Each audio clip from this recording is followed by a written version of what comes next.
नमस्कार। मैं doctor Ram Srivastava, professor retired, Haryana कृषि विश्वविद्यालय, पूर्व सलाहकार, हरियाणा किसान आयोग। आज मैं अपने नियमित मॉर्निंग वॉक पर जब गया और जो पार्क हमारे पास में बहुत ही सुंदर है, अमेजिंग पार्क, उसमें जब घूम रहा था तो घूमते घूमते मैंने देखा कि बहुत सारे हमारे साथी जो रोज़ाना घूमने आते हैं, उनमें कुछ लोग ये डिस्कस करते हुए जा रहे हैं कि पर्यावरण बहुत ज़्यादा ख़राब है।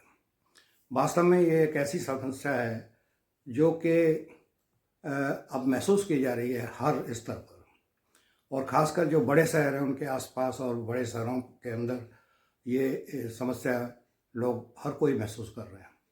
और संयुक्त राष्ट्र से लेकर जन जन तक इस समस्या के बारे में कुछ न कुछ डिस्कशन हो ही रहा है। वास्तव में पर्यावरण को ख़राब करने में भी हमारी भूमिका है, और इसका संरक्षण करना है तो इसमें हमें अपनी महत्वपूर्ण भूमिका निभानी पड़ेगी।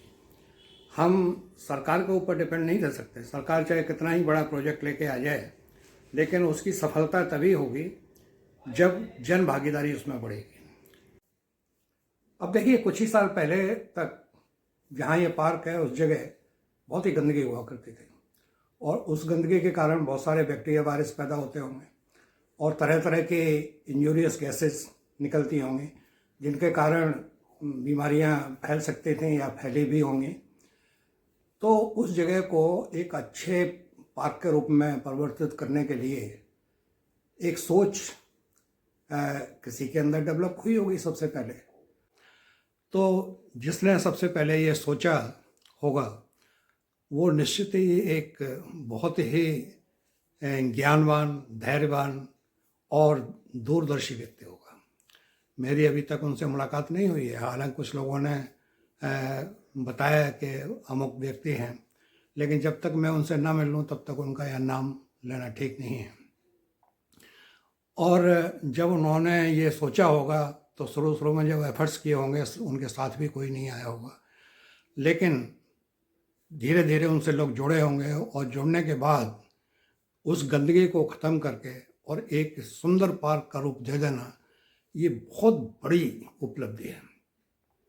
और ये उपलब्धि अगर देखा जाए तो पर्यावरण संरक्षण में अपना कितना बड़ा योगदान दे रही है, इसका आकलन करना बहुत ज़रूरी है।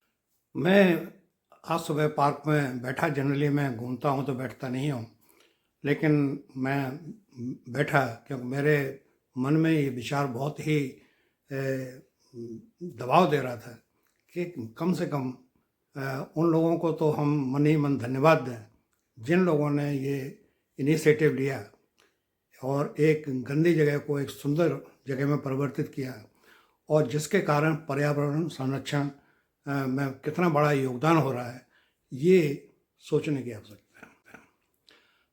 और ये लोग यहीं नहीं रुके हुए कि भाई एक पार्क डेवलप हो गया, घूम रहे हैं। उस पार्क को उसी तरीके से मेंटेन करने के लिए कि साफ़ सुथरा रहे, यहाँ कोई गंदगी न रहे, तो उसके लिए डायरेक्टली और इनडायरेक्टली वो अवेयरनेस के प्रोग्राम भी अपने रखते हैं।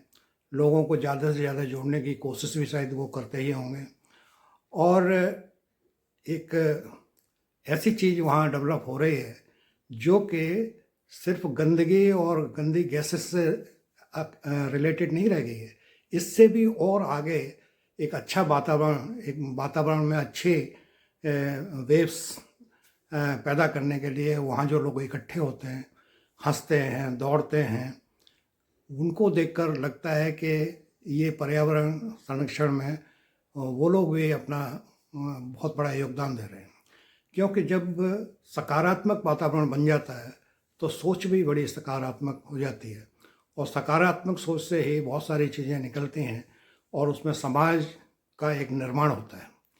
आजकल तो इस तरह के वीडियो पड़े रहते हैं कि उसमें सब कुछ नेगेटिव होता है, तो नेगेटिव चीज़ें बार बार देखने से वातावरण भी हमारे आसपास का सब नेगेटिव हो जाता है, और फिर हम वो बात नहीं सोच सकते जो एक सकारात्मक दिमाग वाला व्यक्ति सोच सकता है। तो सुबह पार्क में जाते समय एक विशेष तरह की एनर्जी पैदा होती है जिसमें सब कुछ सकारात्मक दिखाई देता है। कोई अपनी हेल्थ के लिए दौड़ रहा है, कोई व्यायाम कर रहा है, कोई हंस रहा है। तो आज ऐसे ही मैंने हंसते हुए कुछ बुजुर्गों को देखा। हालांकि रोज़ाना ही मैं देखता था, लेकिन आज हमारा बिल्कुल आमना सामना हो गया उनके साथ।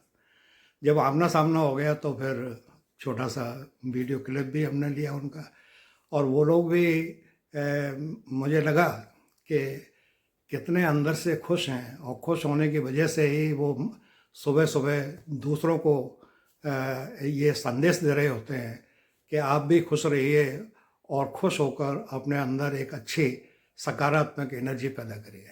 आ रहा है अब, हाँ वीडियो पे करो। हाँ वीडियो कर दिया, अब कर दिया। आ जाओ सर, हाँ बन नहीं वीडियो, अब बन रही। हाँ जी, बहुत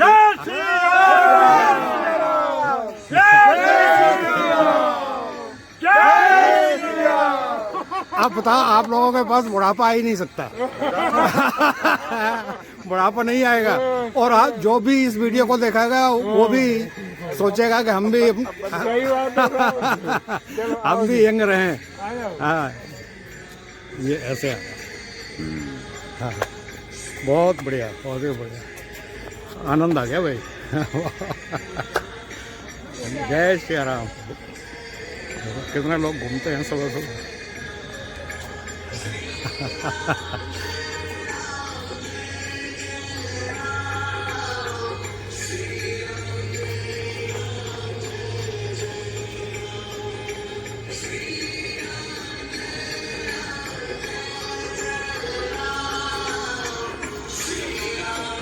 दौड़ते हुए फोटो।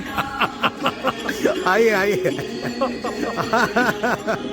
बताइए, बुढ़ापे को दूर भगा रहे हो आप।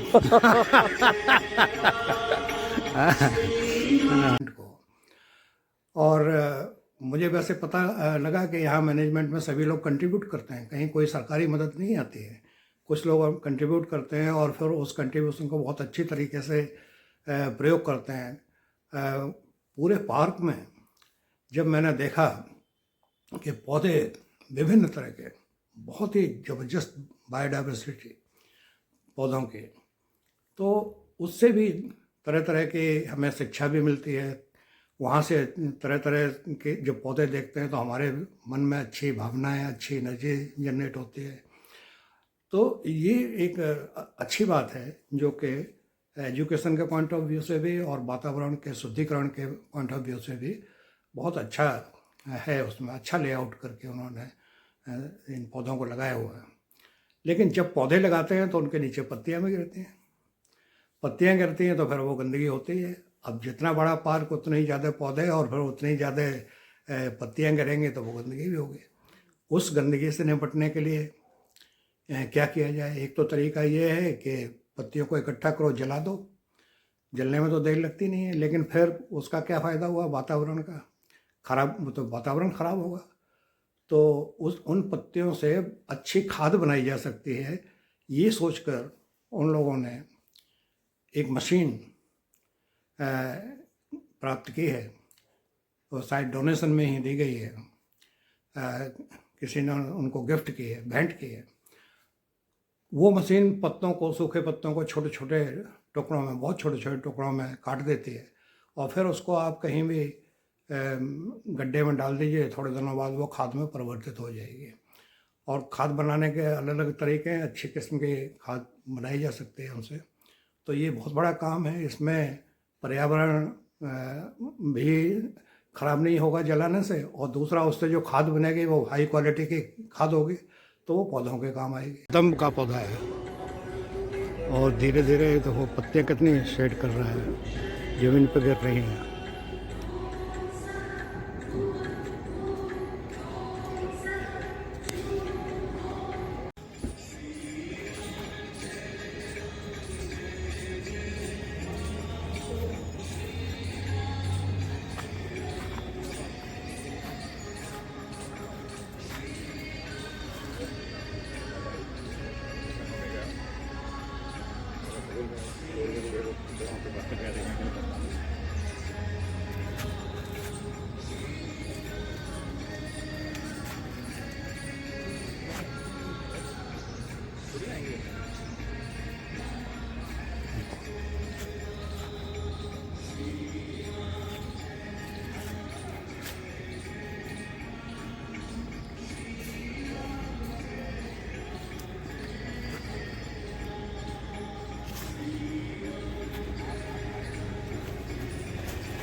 अगर इसी तरीके से समाज में हर कोई ये सोचने लगे कि हमारे आसपास गंदगी ना हो और हम किस तरीके से स्वच्छ वातावरण अपनी तरफ आसपास बना लें, तो कितना बड़ा परिवर्तन पूरे देश में आए। और जिन देशों की हम लोग तारीफ़ करते हैं कि वहाँ इतनी सफाई है, वहाँ इतनी सफाई है, और उनके फ़ोटो देखते हैं, डालते हैं, वो एक्चुअली अपने आप नहीं हो गई है, उसमें जन भागीदारी बहुत ज़्यादा है। लोग गंदगी करते ही नहीं हैं। कहीं भी समुद्र के किनारे, नदियों के किनारे या कहीं भी जाएंगे तो वो कोई भी खाने पीने की चीज़ नहीं फेंकेंगे या उनके रैपर्स को भी नहीं फेंकेंगे, और वो सब कुछ अपने डस्टबिन में ही पहुंचाते हैं। लेकिन हमारे यहाँ अभी ये जागरूकता की बहुत कमी है। और मुझे एक रिपोर्ट देखकर बहुत ही दुख हुआ, और वो रिपोर्ट येल्स यूनिवर्सिटी अमेरिका में छपी है। उन्होंने बताया कि इंडिया में पर्यावरण से संबंधित, जलवायु से संबंधित जो अवेयरनेस है वो सिर्फ 9% लोगों को है। इतना बड़ा देश, और वहाँ सिर्फ 9% लोग ही जलवायु परिवर्तन के बारे में जानते हैं। तो ये एक कमी है जिसको हमें सुधारना पड़ेगा। और वो ऐसे ही सुधरेगा एक दूसरे को जब हम कहेंगे। इसके लिए कोई अलग से स्कूल और यूनिवर्सिटी नहीं खुलेंगे, जिसको जो कुछ पता है वो आगे बताए। तो मैं भी ये कोशिश ये कर रहा हूँ इस पार्क के माध्यम से, जो यहाँ काम हुआ है उसको 4 लोग देखें, 4 लोग उसके बारे में जानें, ताकि वो जहाँ हैं वो अपने आसपास लोगों को खुद नहीं कर सकते तो इनकरेज तो कर ही सकते हैं। और अंत में मैं ये कहना चाहूँगा कि ये पर्यावरण संरक्षण की समस्या बहुमुखी और बहुभुजी समस्या है। इसमें हर एक का योगदान होना बहुत ही आवश्यक है। हम जिस स्तर पर हैं, जहाँ भी हैं, और जो कुछ हम कर सकते हैं उसमें हमें आगे बढ़कर योगदान देना चाहिए। और सबसे बड़ा योगदान तो हमारा यही होगा कि हम जागरूकता करें अपने बच्चों में भी, अपने पड़ोसियों में भी, और जहाँ भी हम कर सकते हैं वहाँ इस पर्यावरण संरक्षण के लिए जागरूकता करते रहें। धन्यवाद।